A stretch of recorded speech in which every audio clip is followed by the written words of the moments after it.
નમસ્કાર વિદ્યાર્થી મિત્રો, એકાઉન્ટમાં પાર્ટ 2 માં પ્રકરણ નંબર 2 ડિબેન્ચરના હિસાબોનું રિવિઝન કરીએ. આજે આપણો રિવિઝનનો પહેલો લેક્ચર છે અને આમાં આપણે થિયરી વધારે જોવાની છે. દાખલા આપણે પાર્ટ 2 જે રિવિઝન આવશે એની અંદર વધારે જોવાના છે. પાર્ટ 1 માં જે આપણે અત્યારે લેક્ચરમાં જોઈએ છીએ એમાં દાખલા આપણે નથી કરવાના. ઓકે,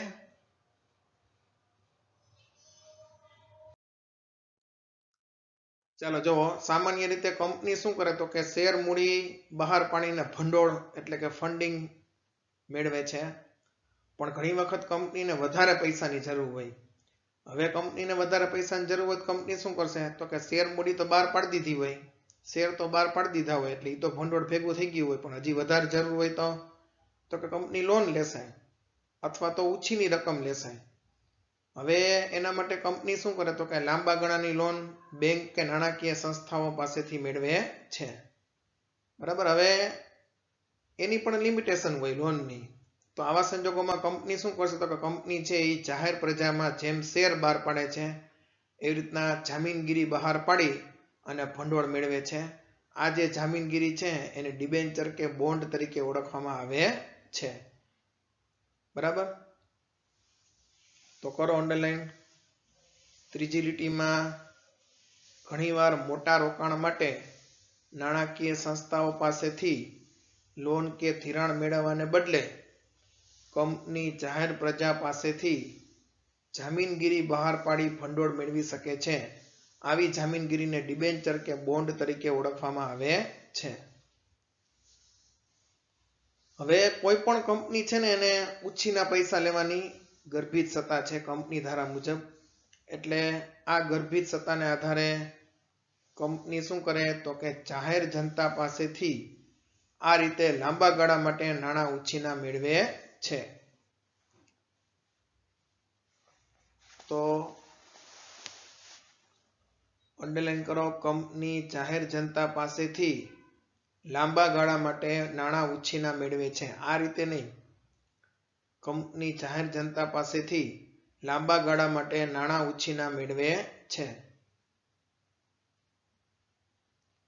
આ રીતે મેળવેલ રકમ કે રોકાણ સામે કંપની પોતાના દેવાનો સ્વીકાર કરતો દસ્તાવેજ રોકાણકારને આપે છે. આ દસ્તાવેજને ડિબેન્ચર, એક પ્રકારનું સર્ટિફિકેટ હોય, ડિબેન્ચર કહેવામાં આવે છે. ઓકે,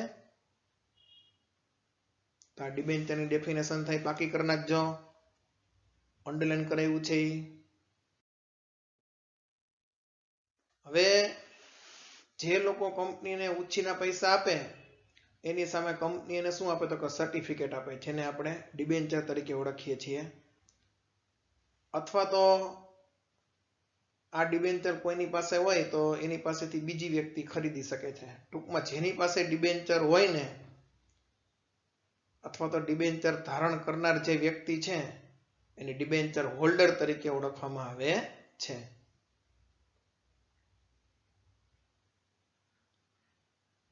તો કરો અંડરલાઈન. જે લોકો કંપનીને નાણાં આપી ડિબેન્ચર મેળવે છે એટલે કે ડિબેન્ચર ધારણ કરનાર ને ડિબેન્ચર હોલ્ડર કહેવામાં આવે છે. હવે ડિબેન્ચર હોલ્ડર છે ને કંપનીને ખાલી નાણાં ઉછીના આપ્યા હોય એટલે કંપનીના માલિક ગણાતા નથી. તો આ રીતે ડિબેન્ચર શું છે તો કે કંપનીમાં દેવું દર્શાવતો અને દેવાની સ્વીકૃતિ કરતો દસ્તાવેજ છે, જે કંપનીની સામાન્ય મોહર એટલે કે કંપનીનો લોગો એની સાથે બહાર પાડવામાં આવે છે. હવે ડિબેન્ચર હોલ્ડરોએ કંપનીને નાણાં આપ્યા હોય તો કંપની એના બદલામાં એને શું આપે તો કે એને રોકાણ પર નિશ્ચિત દરે વ્યાજ આપશે.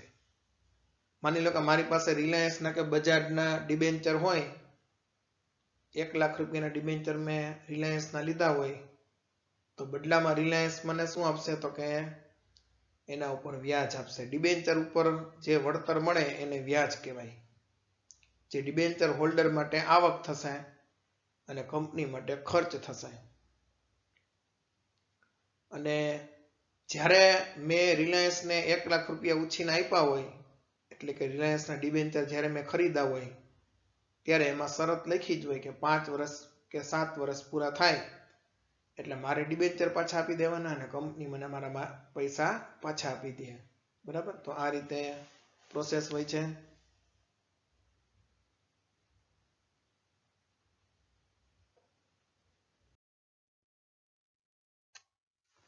હવે કંપની ડિબેન્ચર હોલ્ડર્સને જે દસ્તાવેજ આપે છે એમાં શું લખ્યું હોય તો કે ડિબેન્ચર હોલ્ડરનું નામ લખ્યું હોય, ડિબેન્ચરની સંખ્યા હોય, ડિબેન્ચર દીઠ રકમ હોય.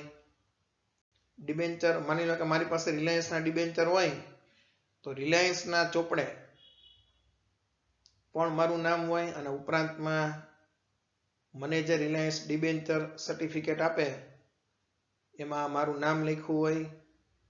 પછી મારી પાસે કેટલા ડિબેન્ચર છે એ જેમ આપણે કેમ શેરમાં સંખ્યા આવતી કે દરેક ₹10 નો એક એવા 5 લાખ ઇક્વિટી શેર, એવી રીતના આમાં એમ જ આવશે કે દરેક ₹10 નો એક એવા 500 ડિબેન્ચર અથવા દરેક ₹10 નો એક એવા 10,000 ડિબેન્ચર. તો મારી પાસે રિલાયન્સના માની લો કે 10,000 ડિબેન્ચર હોય તો ડિબેન્ચરની સંખ્યા, પછી ડિબેન્ચર દીઠ રકમ કે ભાઈ દરેકના ₹10. પછી ડિબેન્ચરની અંદર કેવું હોય તો કે ક્રમ આપ્યા હોય કે ભાઈ 1 થી 10,000 નંબરના ડિબેન્ચર કોની પાસે, તો કંપનીના ચોપડે ક્રમ બોલતા હોય તો કે ભાઈ તુષારભાઈ પરમાર પાસે. એવી રીતના એ ડિબેન્ચરના ક્રમ નંબર લખ્યા હોય.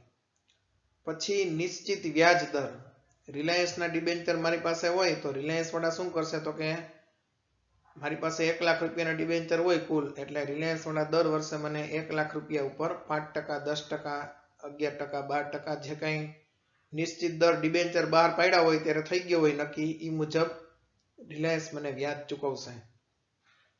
તો એ કેટલા ટકા લેખે વ્યાજ ચૂકવશે કંપની, પછી વ્યાજ ચૂકવવાનો સમયગાળો ફિક્સ હોય, કયા મહિનામાં ચૂકવશે એ, અને ભવિષ્યમાં ડિબેન્ચરની રકમ ક્યારે પરત કરવામાં આવશે એ બધાનો ઉલ્લેખ કરવામાં આવે છે. વર્તમાન સંજોગોમાં શેરની જેમ જ ડિબેન્ચર પણ ડિમટીરિયલાઇઝેશન સ્વરૂપે આપવામાં આવે છે, એટલે કે વિજાણુ સ્વરૂપે મોબાઈલમાં ને આપણે એવી રીતના ઓનલાઈન જેને કહી છીએ. એટલે કે ડિબેન્ચરની ખરીદી ડિબેન્ચર હોલ્ડરના ડીમેટ એકાઉન્ટમાં થઈ જાય. જેમ શેર માટે ડીમેટ એકાઉન્ટ ખોલાવવું પડે એમ ડિબેન્ચર માટે ડીમેટ એકાઉન્ટ કમ્પલસરી છે. કંપની ડિબેન્ચર હોલ્ડરને મંજૂરી પત્ર દ્વારા એમના કેટલા ડિબેન્ચર મંજૂર થયા છે એની સંખ્યા અને રકમની બધી શરતોની જાણ કરે છે. ચાલો હવે ખાસ ધ્યાન આપજો, ડિબેન્ચર અંગેના અગત્યના મુદ્દાઓ જુઓ. Important points relating to debenture. Debenture એ કંપનીને લોન તરીકે નાણાં આપીને એક લેખિત દસ્તાવેજ કે સર્ટિફિકેટ છે. એટલે કે કંપની દ્વારા પોતાના દેવાનો સ્વીકાર કરતો દસ્તાવેજ એટલે ડિબેન્ચર. ડિબેન્ચરમાં ચોક્કસ વ્યાજ દર હોય છે. કંપનીને નફો થાય કે ન થાય તો પણ ડિબેન્ચર પર વ્યાજ ચૂકવવું ફરજિયાત છે. હવે કંપનીને નફો થાય ને તો જ શેર ઉપર કંપની ડિવિડન્ડ જાહેર કરતી હોય છે, પણ ડિબેન્ચરમાં એવું ન હોય. ડિબેન્ચર ઉપર તો વ્યાજ ચૂકવવું ફરજિયાત છે. અંડરલાઈન કરો એમાં. કંપનીને નફો થાય કે ન થાય તો પણ ડિબેન્ચર પર વ્યાજ ચૂકવવું ફરજિયાત છે.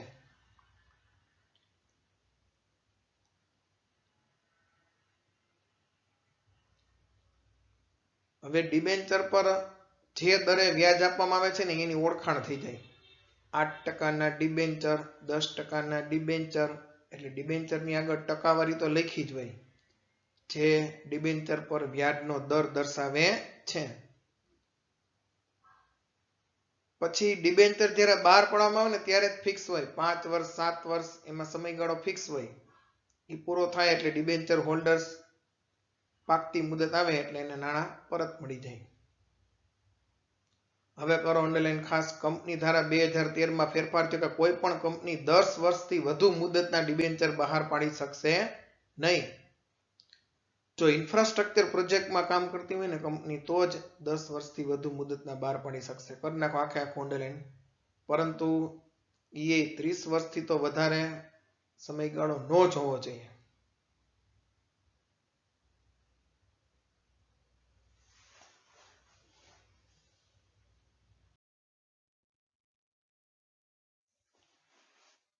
પછી ડિબેન્ચર કંપનીની મિલકતો પરના બોજ સાથે કે બોજ વગર બહાર પાડી શકાય છે. મિલકતો પરનો બોજ એટલે ગીરો અધિકાર.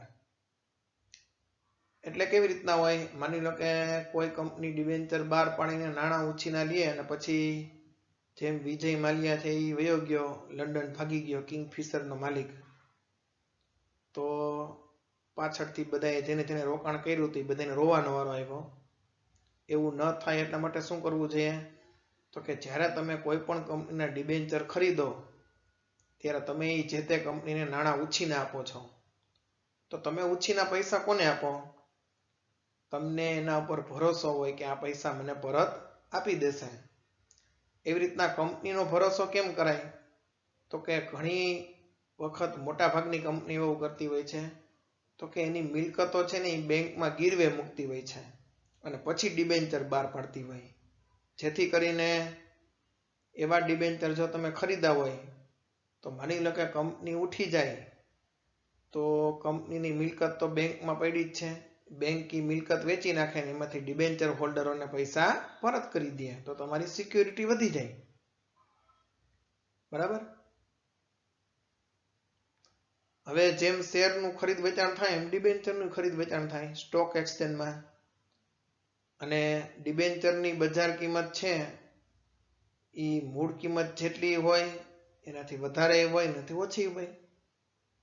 તો સ્ટોક એક્સચેન્જમાં એની કિંમત બદલાતી હોય રોજ.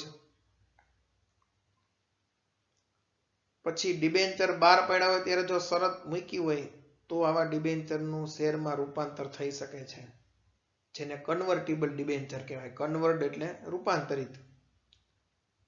તો ભવિષ્યમાં એ શેરમાં પણ રૂપાંતર થઈ શકે. પછીનો પોઈન્ટ આખો અંડરલાઈન કરો. મોસ્ટ ટાઈપી પ્રશ્ન છે. ડિબેન્ચર ક્યાં દર્શાવવામાં આવે છે પાકા સરવૈયામાં? તો કે મૂડી દેવા બાજુ. કારણ કે કંપનીએ બધા પાસેથી ઉછીના રૂપિયા લીધા હોય ભવિષ્યમાં પરત કરવાના એટલે ભવિષ્યનું દેવું થયું એટલે મૂડી દેવા બાજુ જ આવે. મૂડી દેવાને કંપનીની ભાષામાં ઇક્વિટીને દેવા કહેવાય. હવે કંપનીએ જ્યારે ડિબેન્ચર હોલ્ડરો પાસેથી ઉછીના નાણાં લીધા છે જે કંપની માટે ભવિષ્યનું દેવું છે એ 5-7 વર્ષ માટેનું હોય ઓછામાં ઓછું, એટલે એને લાંબા ગાળાના દેવા કહેવાય, જેને કંપનીની ભાષામાં બિનચાલુ દેવા કહેવાય. એટલે ઇક્વિટીને દેવા બાજુ બિનચાલુ દેવાના શીર્ષક હેઠળ લાંબા ગાળાના દેવા તરીકે દર્શાવવામાં આવે છે. કરી નાખો અંડરલાઈન. હવે ડિબેન્ચર હોલ્ડર્સને કંપનીની કોઈ પણ બાબતમાં મત આપવાનો અધિકાર નથી. એમાં અંડરલાઈન કરી નાખો.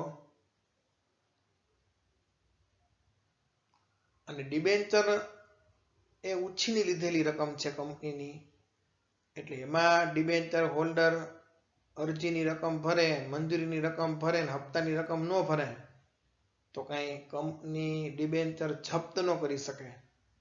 બરાબર? અને જ્યારે કંપની ઉઠી જાય કે બંધ થાય કે વિસર્જન થાય ત્યારે સૌથી પહેલા ડિબેન્ચર હોલ્ડરને રકમ પરત કરશે. પછી વધે તો જ શેર હોલ્ડરને રકમ પરત કરવામાં આવે છે.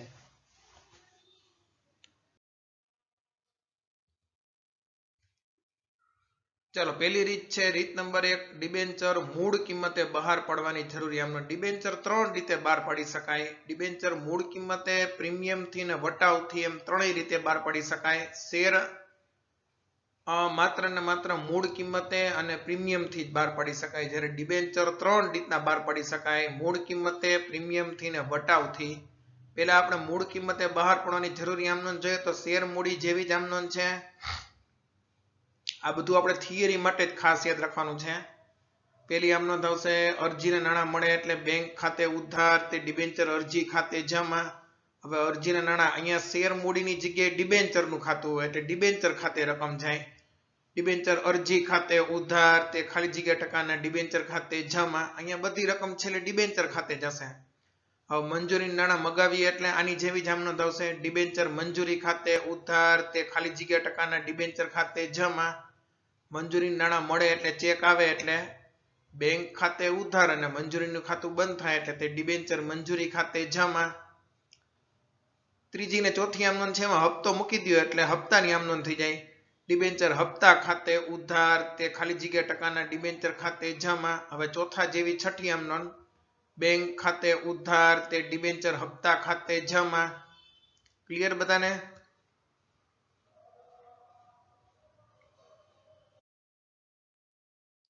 ચાલો હેડિંગ બાંધો ચોપડામાં. ડિબેન્ચર પ્રીમિયમ થી બહાર પાડવા. રીત નંબર 2, ડિબેન્ચર પ્રીમિયમ થી બહાર પાડવા.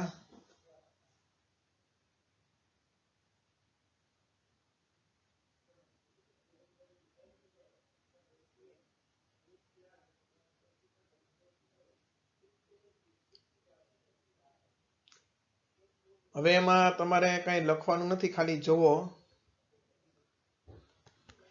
જ્યારે કંપની પોતાના ડિબેન્ચર તેની દાર્શનિક કિંમત કરતા વધુ કિંમતે બહાર પાડે ત્યારે ડિબેન્ચર પ્રીમિયમ થી બહાર પાડ્યા ગણાય.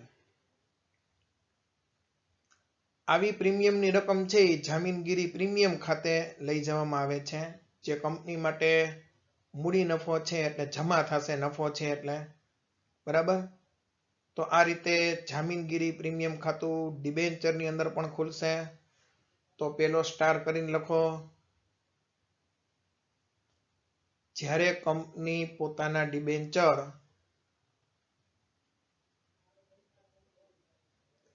દાર્શનિક કિંમત કરતા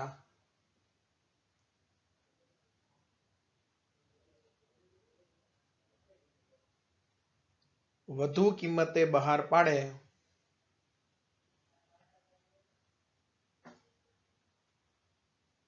ત્યારે ડિબેન્ચર પ્રીમિયમ થી બહાર પાડ્યા ગણાય.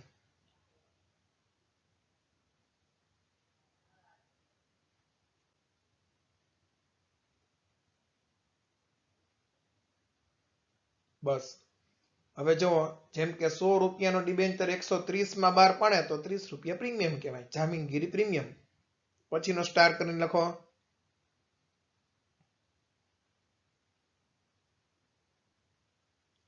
ડિબેન્ચર પરના પ્રીમિયમની રકમ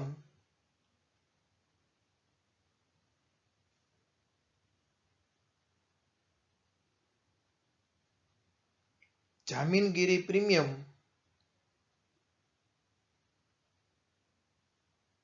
ખાતે જમા લખવામાં આવે છે.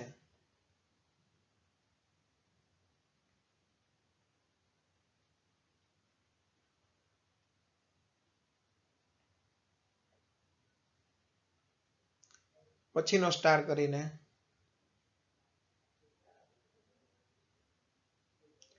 ડિબેન્ચર પરનું પ્રીમિયમ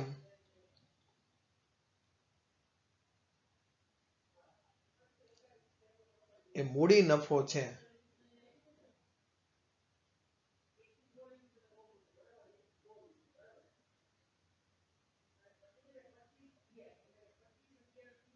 પછીનો સ્ટાર કરીને ડિબેન્ચર પ્રીમિયમની રકમ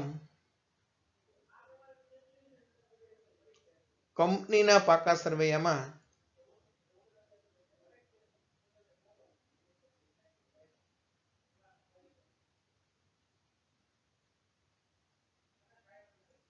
ઇક્વિટી અને દેવા બાજુ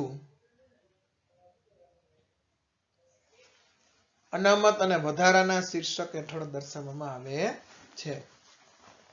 અનામત અને વધારાના શીર્ષક હેઠળ દર્શાવવામાં આવે છે.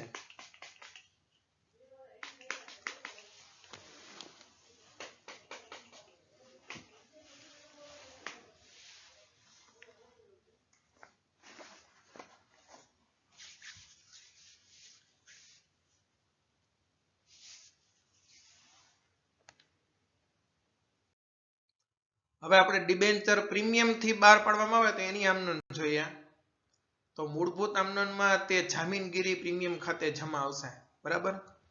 દાખલા તરીકે પેલી આમનોંધ છે એમાં ન આવે, કારણ કે એમાં ડિબેન્ચર ખાતે હોય ને એમાં જ આવશે. પેલી આમનોંધ રાબેતા મુજબ આવશે, બેંક ખાતે ઉધાર તે ડિબેન્ચર અરજી ખાતે જમા. પણ રકમ અરજીમાં પ્રીમિયમ હોય તો પ્રીમિયમ સહિત. આપણે એવું ધાર લઈએ છીએ કે બધાયમાં પ્રીમિયમ છે, અરજી, મંજૂરી, હપ્તા બધાયમાં. જો પ્રીમિયમ ન હોય એકયમાં તો સાદી આમનોંધ આવે. દાખલા તરીકે અરજીમાં પ્રીમિયમ હોય તો પ્રીમિયમ સહિત નાણાં મળે એટલે બેંક ખાતે ઉધાર તે ડિબેન્ચર અરજી ખાતે જમા. હવે બીજી આમ નોંધ કરો ને ત્યારે ડિબેન્ચર અરજી ખાતે ઉધાર પ્રીમિયમ સહિતની રકમ એમાંથી મૂળ કિંમત ડિબેન્ચર ખાતે જાય અને પ્રીમિયમ જાય પ્રીમિયમ ખાતે, એટલે ડિબેન્ચર અરજી ખાતે ઉધાર તે ખાલી જગ્યા ટકાના ડિબેન્ચર ખાતે જમા તે જામીનગીરી પ્રીમિયમ ખાતે જમા. હવે મંજૂરી હોય તો એમાં પેલા આવડી આમ નોંધ આવે છે, બીજી છે ઈ. તો એમાંથી જોઈ જોઈને તમે બોલી શકો. અરજીની જગ્યાએ મંજૂરી બોલો એટલે શું આવે? ડિબેન્ચર મંજૂરી ખાતે ઉધાર તે ખાલી જગ્યા ટકાના ડિબેન્ચર ખાતે જમા તે જામીનગીરી પ્રીમિયમ ખાતે જમા. હવે નાણાં મળે એટલે ચેક આવે એટલે બેંક ખાતે ઉધાર તે ડિબેન્ચર મંજૂરી ખાતે જમા પ્રીમિયમ સહિતનો ચેક મળે. ત્રીજી ને ચોથી આમ નોંધ છે એવી જ પાંચમી ને છઠ્ઠી આમ નોંધ થાય. ડિબેન્ચર હપ્તા ખાતે ઉધાર તે ખાલી જગ્યા ટકાના ડિબેન્ચર ખાતે જમા તે જામીનગીરી પ્રીમિયમ ખાતે જમા. હવે મળે ત્યારે ચોથી જેવી છઠ્ઠી આમ નોંધ બેંક ખાતે ઉધાર તે ડિબેન્ચર હપ્તા ખાતે જમા એ પ્રીમિયમ સહિત. ઓકે, આપણે આનો દાખલો નથી જોતા કારણ કે આનો દાખલો બોર્ડની અંદર પૂછાવાની શક્યતા ઓછી છે. હેડિંગ બંધો રીત નંબર 3 ડિબેન્ચર વટાવથી બહાર પાડવા. હેડિંગ બંધો રીત નંબર 3 ડિબેન્ચર વટાવથી બહાર પાડવા.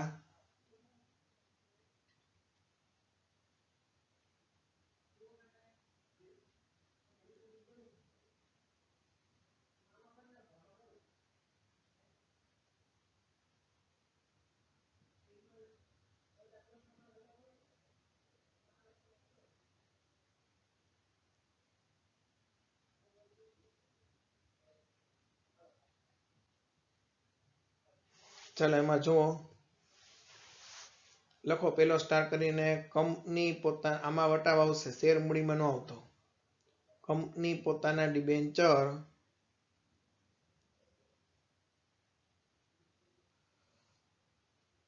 દાર્શનિક કિંમતથી ઓછી કિંમતે બહાર પાડે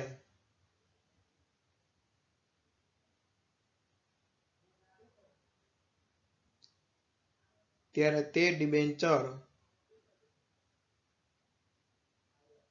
વટાવથી બહાર પાડ્યા છે એમ કહેવાય.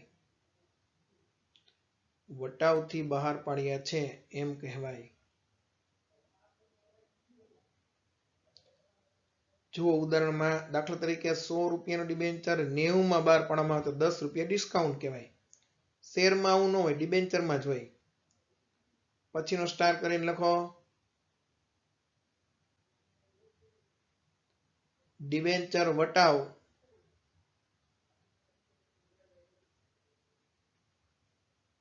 કંપની માટે નુકસાન હોવાથી ઉધારવામાં આવે છે.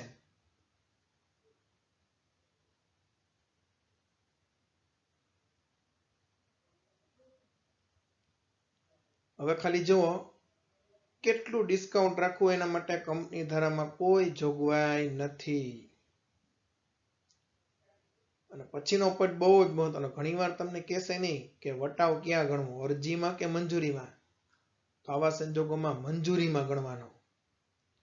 તો પછીનો સ્ટાર કરીને લખો જો રકમમાં સૂચના ન હોય તો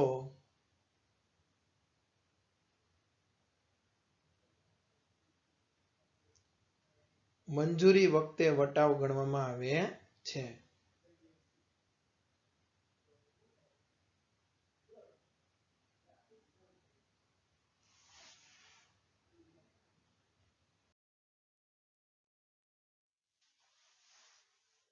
પછી આ એક ટોપિક છે, ખાલી સમજી લ્યો. ડિબેન્ચર વટાવ માંડી વાળવાનો હોય કારણ કે ડિબેન્ચર વટાવ અવાસ્તવિક મિલકત છે. આપણે 11 માં ભણી ગયા છીએ.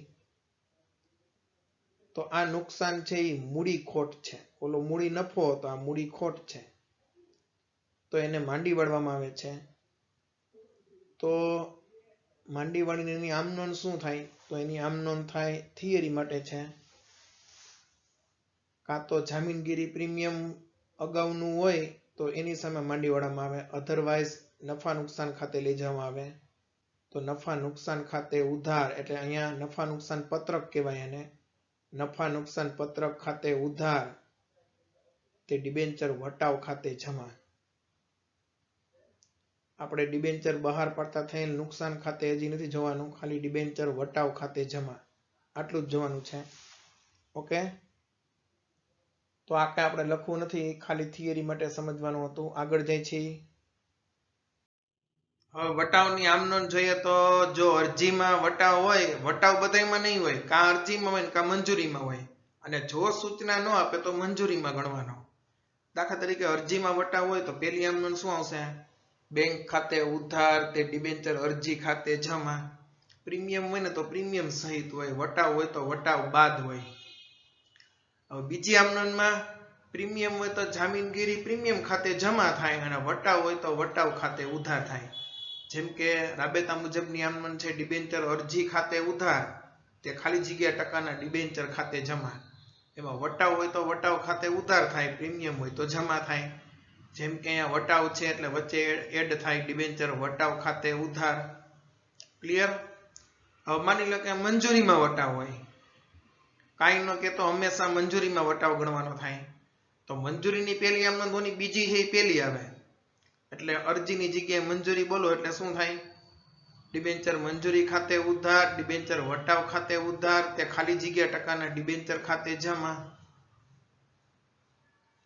અને મળે એટલે પેલી આમની જેમ આવે અરજીની જગ્યાએ મંજૂરી બેંક ખાતે ઉધાર તે ડિબેન્ચર મંજૂરી ખાતે જમા તમે મગાવ્યા હોય વટાવ બાદ એટલે વટાવ બાદની રકમથી જ તમને રૂપિયા મળે ઓકે આના પણ આપણે દાખલા જોવાની જરૂર નથી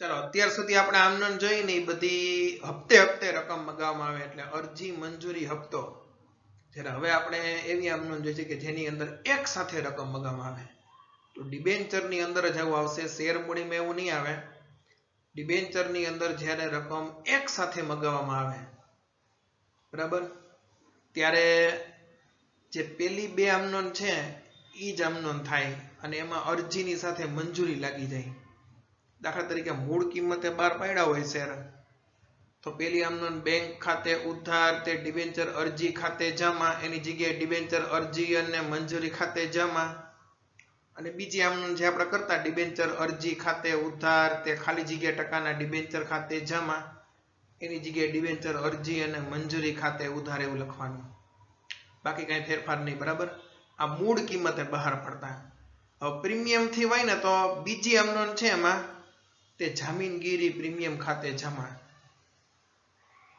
અને પેલી આમ નોંધમાં ચેક મળે પ્રીમિયમ સહિત મળે એટલે પેલી આમ નોંધ રાબેતા મુજબ થાય એમાં ચેક મળે પ્રીમિયમ સહિત અને બીજી આમ નોંધ છે એમાં તે જામીનગીરી પ્રીમિયમ ખાતે જમા એડ થઈ જાય હવે ડિબેન્ચર વટાવથી બહાર પાડ્યો હોય ને એક સાથે રકમ મગાવવામાં આવે અરજી મંજૂરી હપ્તો એવી 3 હપ્તા નહીં એકી હારે 10 રૂપિયા ડિબેન્ચર ને 10 રૂપિયા એકારે મગાવી લીધા એમાં 1 રૂપિયા વટાવ હોય તો 9 રૂપિયા લેખે ચેક મળે કે નહીં એટલે બેંક ખાતે ઉધાર તે ડિબેન્ચર અરજી ને મંજૂરી ખાતે જમા 9 રૂપિયા બરાબર વટાવ બાદ થી આવે ચેક હવે બીજી આમ નોંધ કરો ત્યારે ડિબેન્ચર અરજી મંજૂરી ખાતે ઉધાર 9 રૂપિયા 1 રૂપિયા વટાવ એટલે વટાવ નુકસાન છે એટલે ઉધાર અને ડિબેન્ચર ખાતે તો મૂળ કિંમત જ જાય તે ડિબેન્ચર ખાતે જમા 10 રૂપિયા ક્લિયર